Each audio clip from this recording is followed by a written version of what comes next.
Welcome to Pratap classes. दोस्तों, Pratap classes के YouTube channel पर आपका स्वागत है। तो आज है 8 अगस्त 2023 और 8 अगस्त 2023 के जितने भी इंडिया और वर्ल्ड के जो करंट अफेयर्स के क्वेश्चन बनते हैं, आज उनका हम डिस्कशन करेंगे। पूरा वीडियो ध्यान से देखना और लास्ट में आपसे क्वेश्चन पूछूंगा जिनके जवाब आपको कमेंट बॉक्स में देना होगा। आज अपने पढ़ेंगे कि हाल में यूक्रेन शांति वार्ता किस शहर में आयोजित हुई। भारतीय ब्यूरोक्रेसी में सबसे लंबे समय तक रहने वाले कैबिनेट सचिव कौन है। और राज्य में संविधान को पढ़ो और जियो अभियान की शुरुआत हुई है। इनकी आज हम चर्चा करेंगे। तो डेली आपको सुबह मेरी 6 बजे करंट की क्लास मिलती है। तो सारे विद्यार्थी एक बार वीडियो को लाइक शेयर करेंगे। सभी विद्यार्थियों को गुड मॉर्निंग। स्टार्ट करें आज की क्लास। सबसे पहले हम कल के क्वेश्चनों को रिवाइज कर लेते हैं। हाल में वर्ल्ड आर्चरी चैंपियनशिप 2023 में भारत ने कौन सा पदक जीता। तो स्वर्ण पदक जीता। भारत की 17 साल की अदिति स्वामी सीनियर वर्ल्ड चैंपियन बन गई। इनका संबंध किस खेल से है। तो ये है तीरंदाजी से। हाल ही में किस अभिनेत्री को ज्यूरिक फिल्म फेस्टिवल में गोल्डन आई अवार्ड से सम्मानित किया जाएगा। तो उनका नाम है डायने क्रूगर। किस मंत्रालय ने नया सवेरा या free coaching and allied scheme शुरू की। तो ये की है अल्पसंख्यक मंत्रालय ने। किस आयोग ने बाल देखभाल गृहों की निगरानी के लिए मासी पोर्टल लॉन्च किया। तो ये किया है राष्ट्रीय बाल अधिकार संरक्षण आयोग ने। अमृत भारत स्टेशन योजना के तहत देश भर में कितने स्टेशनों का आधुनिकीकरण किया गया। तो ये किया गया है 1309। किस राज्य सरकार ने शुभ यात्रा नामक एक अभूतपूर्व योजना शुरू की। तो ये की है केरल की राज्य सरकार ने। पद्म भूषण पुरस्कार विजेता एवं आईएएस अधिकारी एन विठल का निधन हो चुका है। ये किस राज्य के आईएएस अधिकारी थे। तो ये थे गुजरात के। हाल ही में भारतीय वायुसेना को किस देश से स्पाइक मिसाइलें मिली। तो ये मिली है इजराइल देश से। तो ये थे कल के क्वेश्चनों का रिवाइज। इसकी जो पीडीएफ है वो आपको डेली शाम को टेलीग्राम पर मिल जाती है। वीडियो के डिस्क्रिप्शन में टेलीग्राम का लिंक है, वहां जाकर आप इसकी पीडीएफ डाउनलोड कर सकते हो। और कल आपको पता है राजस्थान पुलिस कांस्टेबल का पहला टेस्ट आपको मिल चुका है। कल 7 अगस्त को इसका पहला टेस्ट 5 और 6 बजे के बीच में शाम को आपको मिल चुका है। तो सिलेबस वाइज आपको टेस्ट मिलता रहेगा। कल आपको इसका पहला टेस्ट आपको मिल चुका है। तो बढ़िया तरीके से आप ये ज्वाइन करें टेस्ट सीरीज। लगातार आपको शेड्यूल के माध्यम से टेस्ट इसके अंदर मिलते जाएंगे। तो स्टार्ट करें आज की क्लास। और कल जो मैंने परसों संडे के दिन आपको जो वीकली क्लास करवाई थी उसकी भी टेस्ट आपको पूरे साल की करंट अफेयर्स के अंदर टेस्ट सीरीज मिल चुकी है। ठीक है, इंडिया की और राजस्थान की आज आपको टेस्ट सीरीज मिल जाएगी। ठीक है, तो आप जरूर ज्वाइन करें। सूचना सहायक के अंदर इंडिया की आपको टेस्ट सीरीज मिल गई। राजस्थान की जो वीकली करंट है वो आज आपको ऐप के अंदर टेस्ट मिल जाएगा। तो संगणक के लिए भी आप तैयारी कर सकते हो। इसके लिए भी राजस्थान इंडिया की टेस्ट सीरीज चल रही है। जूनियर अकाउंटेंट के लिए भी चल रही है। ये भी आप जरूर ज्वाइन करें। तो स्टार्ट करें आज की क्लास। और आरपीएससी आरएसएसबी द्वारा भी पूछे गए जो ओल्ड क्वेश्चन है उसकी भी टेस्ट सीरीज चल रही है। ये भी आप जरूर ज्वाइन करें। तो स्टार्ट करें। पहला क्वेश्चन देखिए आज की क्लास का। चंद्र मिशन चंद्रयान 3 कितने दिनों की यात्रा के बाद सफलतापूर्वक चंद्रमा की कक्षा में प्रवेश कर चुका है। तो अब आपको याद आता होगा 14 जुलाई 2022 14 जुलाई 2023 है। 14 जुलाई 2023 को 2:35 पर आपको बताया चंद्रयान 3 की लॉन्चिंग की गई थी। और ये धीरे धीरे अब चंद्रमा की कक्षा में प्रवेश कर चुका है। तो चंद्रम मिशन चंद्रयान 3 कितने दिनों की यात्रा के बाद में सफलतापूर्वक चंद्रमा की कक्षा में प्रवेश कर गया। तो इसने की है 23 दिनों की यात्रा। कितनी। ऑप्शन नंबर सी 23 दिनों की यात्रा के बाद में अब क्या है चंद्रयान 3 चंद्रमा की कक्षा में पहुंच चुका है। तो ये तस्वीर के अंदर आप देख सकते हो। ये देखो चंद्रमा की कक्षा में यहाँ पर पहुंच चुका है। देखो पृथ्वी से पूरा दूर होने के बाद में ये धीरे धीरे चंद्रमा की ओर बढ़ा। अब ये चंद्रमा की कक्षा के अंदर प्रवेश कर चुका है। तो ये 23 दिनों के अंदर इसने अपनी कक्षा पूरी की है। लेकिन अब लगभग हो सकते हैं इसको 25 या 26 दिन हो चुके हैं। तो ये लगभग माना जा रहा है कि 23 अगस्त को क्या है ये चंद्रमा के दक्षिणी ध्रुव पर लैंडिंग करेगा। तो ये ऐसा करने वाला भारत पहला देश भी बने जाएगा। देखो मुख्य तथ्य। चंद्र मिशन चंद्रयान 3 23 दिनों की यात्रा के बाद में सफलतापूर्वक चंद्रमा की कक्षा में प्रवेश कर गया है। यह मील का पत्थर चंद्रमा पर सॉफ्ट लैंडिंग हासिल करने वाला पहला देश बनने के भारत के प्रयास में एक महत्वपूर्ण कदम है। दरअसल इस यान ने 4 अगस्त को 2/3 दूरी पूरी कर ली। वहीं एक दिन बाद इसका चंद्रमा की कक्षा में सफलतापूर्वक प्रवेश हो चुका था। यानी कि 4 अगस्त को भी लगभग इसने 2 तिहाई पूरी कर ली, लेकिन एक दिन बाद यानी कि लगभग 5 अगस्त को क्या है, इसने चंद्रमा की कक्षा में सफलतापूर्वक प्रवेश कर दिया। यानी कि लगभग 23 दिनों की यात्रा के बाद में चंद्रमा की कक्षा में ये प्रवेश कर चुका है। तो ये डिटेल आपको याद रखनी है। और 23 अगस्त को ये क्या चंद्रमा की दक्षिण ध्रुव पर लैंडिंग करेगा। अगला क्वेश्चन, हाल में यूक्रेन शांति वार्ता किस शहर में आयोजित हुई है? हाल में यूक्रेन शांति वार्ता किस शहर के अंदर आयोजित हुई? ये हुई है जेदाह के अंदर। Option number A. कहां पर है ये जेदाह? ये है सऊदी अरब के अंदर। ठीक है, याद रखना कहां पर है, सऊदी अरब के अंदर है ये जेदाह शहर। इसके अंदर क्या है, यूक्रेन शांति वार्ता, इसके शहर इस सम्मेलन यहाँ पर इसका आयोजन हुआ है। देखो, सऊदी अरब में यूक्रेन संकट के हल के लिए शांति सम्मेलन हुआ है। आपको याद आ रहा होगा, रूस और यूक्रेन, ठीक है, रूस और यूक्रेन के बीच में युद्ध हुआ था। कई लगभग 1-2-3 साल युद्ध चला। तो इसके बीच में क्या है, सऊदी अरब के अंदर एक शहर है जेदा है, तो वहां पर क्या है, यूक्रेन संकट के हल के लिए शांति सम्मेलन हुआ। इस सम्मेलन में भारत ने भी हिस्सा लिया। भारत के राष्ट्रीय सुरक्षा सलाहकार हैं अजीत डोभाल भी इस सम्मेलन के लिए सऊदी अरब पहुंचे हैं।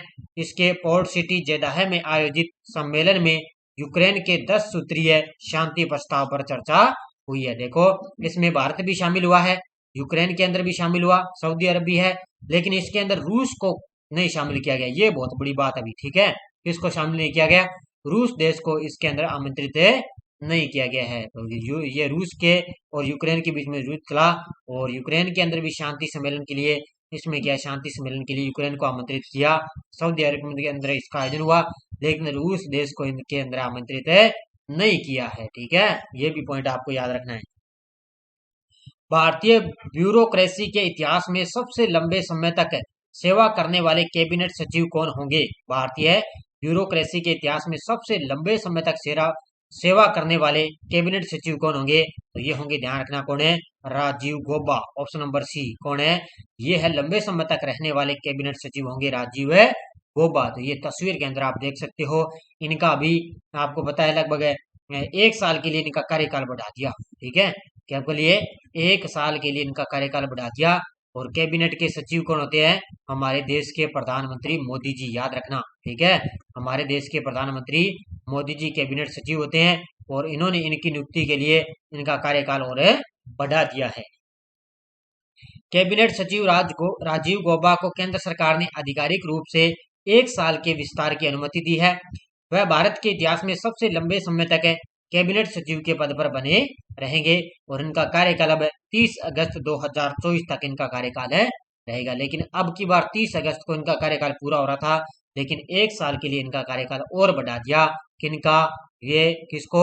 राजीव गौबा। तो ये इतिहास में सबसे लंबे समय तक कैबिनेट सचिव के पद पर बने रहेंगे। किस राज्य में संविधान को पढ़ो और जियो अभियान की शुरुआत की गई है? ये तो आपको सभी को पता होगा।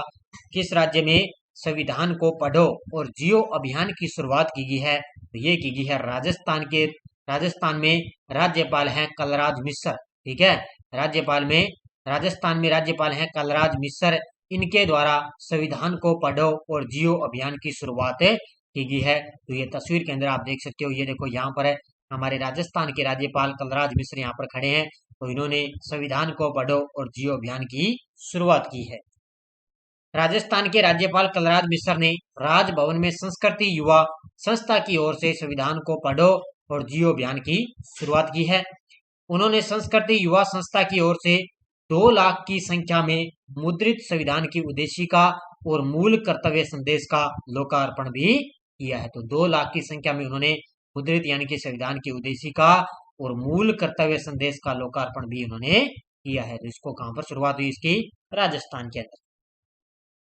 हाल में हिरोशिमा दिवस कब मनाया गया? तो हिरोशिमा तो आपने पढ़ा होगा, राजस्थान के अंदर, आपको पता है, ये पॉलिटिकल आपने पढ़ी होगी इंडिया में। तो हिरोशिमा और नागासाकी 2 नाम आपने पढ़े होंगे, जहां पर बमबारी हुई थी, हमला हुआ था।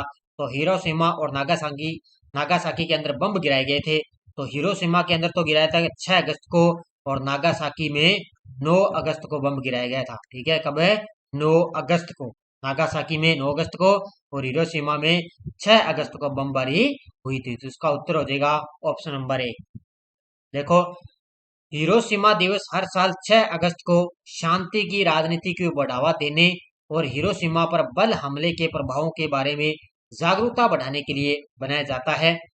जापानी शहर पर परमाणु बमबारी की 78वीं वर्षगांठ है, यानी कि अब की बार इसकी 78वीं वर्षगांठ है।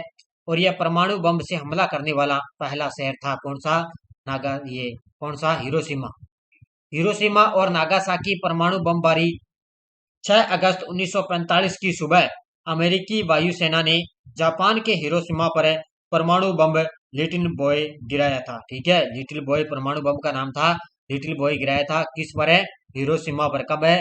6 अगस्त को। और नागासाकी पर 9 अगस्त को बम गिराया था। ठीक है, अमेरिका की वायुसेना ने। ये चीजें आपको याद रखना, क्योंकि ये पॉलिटिकल से संबंधित क्वेश्चन एग्जाम के अंदर पूछे जाते हैं। किस राज्य में गैंडों के संरक्षण के लिए राइनो टास्क फोर्स गठित किया जाएगा? किस राज्य में गैंडों के संरक्षण के लिए राइनो टास्क फोर्स गठित किया जाएगा? तो ये किया जाएगा बिहार के अंदर।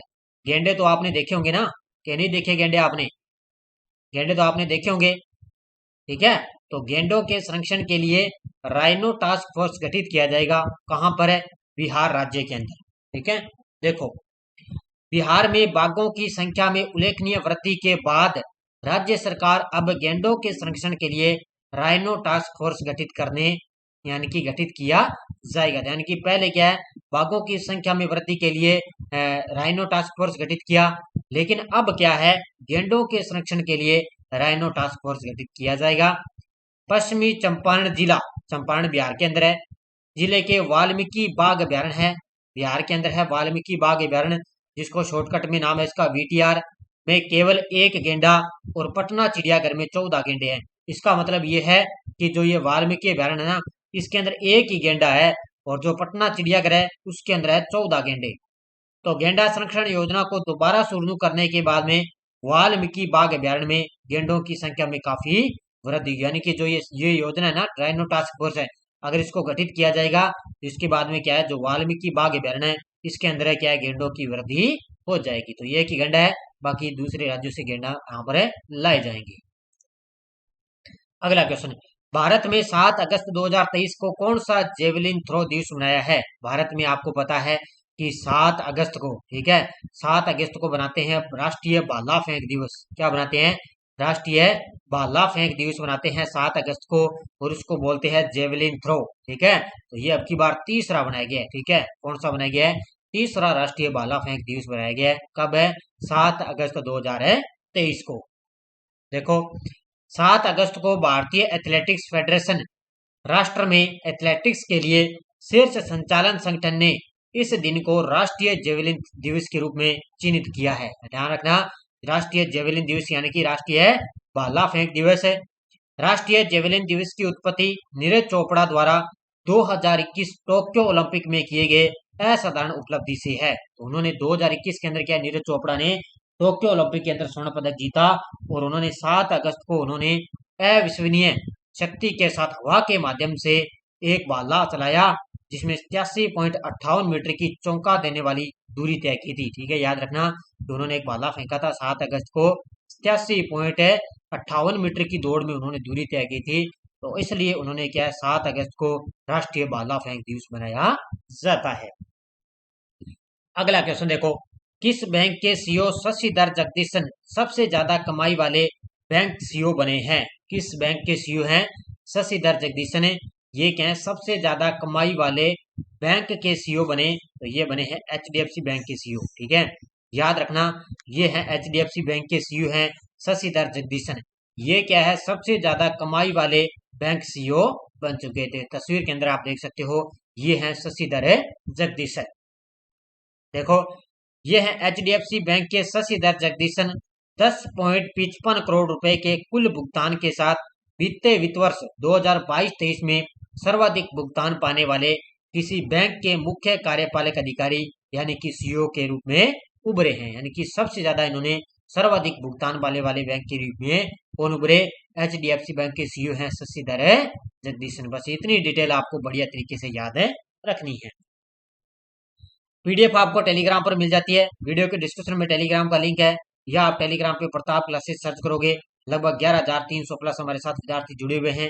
कोई सूचना है, कोई लिंक है, वो सब आपको टेलीग्राम पर सूचित किया जाता है। तो बढ़िया तरीके से निरंतर आप पढ़े। लगातार आपको मैं सुबह 6 बजे करंट की क्लास आपको लाइव दे रहा हूँ बढ़िया तरीके से। अब देखो पिछले वीडियो क्वेश्चन क्या था, किस राज्य के मंत्रिमंडल ने जल पर्यटन और साहसिक खेल नीति को मंजूरी दी? तो ये दी है उत्तर प्रदेश की राज्य सरकार ने। बहुत सारे विद्यार्थियों ने शानदार तरीके से जवाब दिए, उन सभी को हार्दिक शुभकामनाएं। बस बढ़िया तरीके से आप निरंतर मेरे साथ 6 बजे लाइव क्लास के अंदर बढ़िया तरीके से बने रहें। कंटिन्यू क्लास के साथ आप, मैं पूरी उम्मीद के साथ बढ़िया तरीके से आपके लिए करंट की क्लास ये लेकर आता हूँ। सुबह आपको डेली 6 बजे की करंट की क्लास ये मिलती है। बाकी मैंने आपको बताया जून और जुलाई की एक साथ क्लास भी दे दी कल मैंने आपको सुबह 9 बजे। उसके बाद में आज मैं हो सकता है आपको 9 या 10 बजे तक लगभग जो अंतरिक्ष से संबंधित है ना, जो जितने भी परीक्षण किए जा चुके हैं उसकी भी आपको अलग से आज क्लास मिलने जा रही है। बाकी शाम को 4 बजे आपको अपने वो रिवाइज क्लास आपको मिलेगी। ठीक है, तो आज अपने 25 नंबर उसके अंदर सीरीज की बात है करेंगे। 22 से 24 अगस्त 2023 को ब्रिक्स शिखर सम्मेलन का आयोजन किस देश में होगा? दक्षिण अफ्रीका, मिस्र, इंडोनेशिया, फिलीपींस। इसका जवाब आपको कमेंट बॉक्स में देना है। तो जाते जाते सारे विद्यार्थी एक बार वीडियो को लाइक शेयर किया करो, क्योंकि जितने विद्यार्थी मैं देख रहा हूँ उतने विद्यार्थी लाइव जुड़े हुए हैं। लाइक बहुत ही कम होते हैं अभी। देखो इतनी बढ़िया तरीके से मैं आपको क्लास दे रहा हूँ कंटिन्यू, इतनी मेहनत के साथ सुबह शाम क्लासें आपको बढ़िया तरीके से दे रहा हूँ, और पूरी आशा के साथ मात्र मैं आपका ज़्यादा भी टाइम खराब नहीं करता, और 15 मिनट के अंदर आपको मैं लगभग डेली आपको करंट की क्लास है करवाता हूँ। बस आपका इतना ही टारगेट होना चाहिए कि हमने जो क्वेश्चन हमने पढ़ा वो हमने पेपर के अंदर अपने देखने को मिलना चाहिए। बस आपको इतना ही मन में रखना है, कि दिमाग में रखना है कि जो हम पढ़ रहे हैं ना, जो अपने करंट पढ़ रहे हैं वो अपने पेपर के अंदर आना चाहिए बस। और बाकी अपने कोई मतलब नहीं है इस करंट है, मतलब क्या हो रहा है दुनिया के अंदर, क्या क्या चल रहा है, उससे आपका कोई लेना देना नहीं है। बस का आपको एग्जाम को क्वालिफाई करना है और अपने लक्ष्य तक है पहुंचना है। बस आपको इतना ही दिमाग के अंदर रखा करो, बाकी फालतू चीजों के अंदर आप ध्यान है मत दिया करो। जाते जाते सारे विद्यार्थी वीडियो को एक बार सारे विद्यार्थी लाइक करेंगे, शेयर करेंगे। धन्यवाद। जय हिंद, जय भारत।